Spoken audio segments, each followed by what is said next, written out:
Hadirin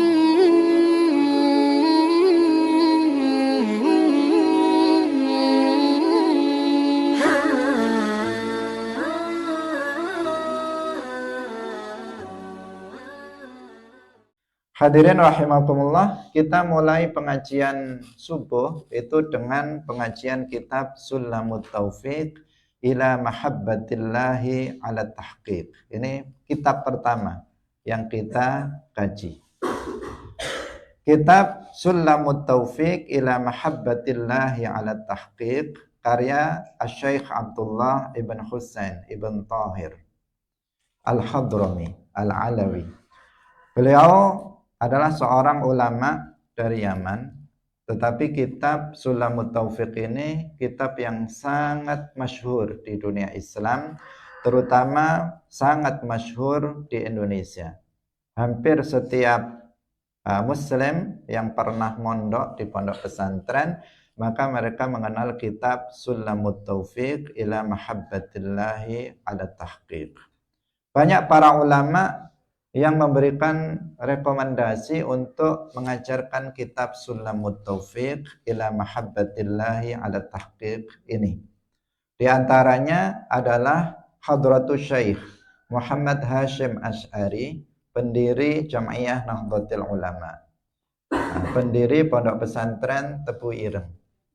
Beliau di dalam kitabnya Adabul Alim wal Muta'allim, ketika beliau menjelaskan adab di dalam berdakwah, mengajarkan ilmu-ilmu agama, beliau menyebutkan bahwa pertama kali yang wajib kita ajarkan kepada masyarakat adalah ilmu fardu ain, ilmu hal, ilmu agama yang hukum mempelajarinya itu fardu ain bagi setiap muslim.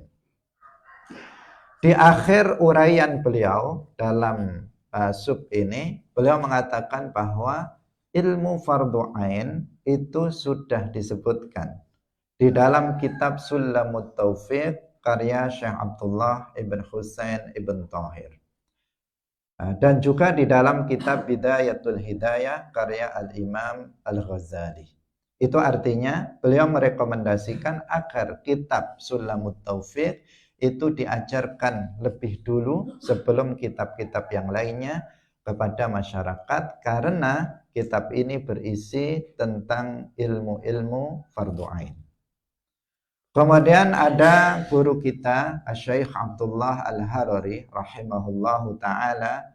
Beliau memiliki perhatian khusus terhadap kitab Sulamut Taufiq ila Mahabbatillahi ala Tahqiq, sehingga beliau, Asy-Syaikh Abdullah Al-Harari rahimahullah, beliau meringkas kitab Sulamut Taufiq dengan judul Mukhtasar Abdullah Al-Harari Al-Kafil bi'ilmiddin ad-daruri, di mana beliau menambahkan, mengurangi, dan merubah sebagian ibarah yang ada dalam kitab itu dalam rangka untuk mempermudah kita dalam mempelajari ilmu-ilmu fardu ain. Bukan hanya itu, beliau Syekh Abdullah Al-Harari rahimahullahu taala, selain beliau meringkas kitab Sulamut Taufiq, kemudian beliau memberikan syarah, penjelasan terhadap kitab ringkasannya tersebut dalam sebuah kitab besar dalam 2 jilid berjudul Bughiyatul Thalib. Ini menunjukkan bahwa kitab Sulamut Taufiq itu kitab yang sangat penting untuk diajarkan. Dan alhamdulillah, dalam rangka untuk membantu kaum muslimin, kita sudah menerjemahkan kitab Sulamut Taufiq dan memberikan penjelasan ringkas, bukan penjelasan panjang lebar, tetapi penjelasan ringkas yang insya Allah dengan bahasa yang sederhana, bahasa yang mudah untuk difahami. Kita beri judul penjelasan singkat kitab Sulamut Taufiq. Silahkan jika ingin memilikinya dan mengajarkannya kepada masyarakat sebagai panduan dalam majelis ilmu, dalam majelis ta'lim yang kita miliki, baik itu di masjid-masjid, di mushola-mushola, atau dalam majelis-majelis ilmu yang lainnya.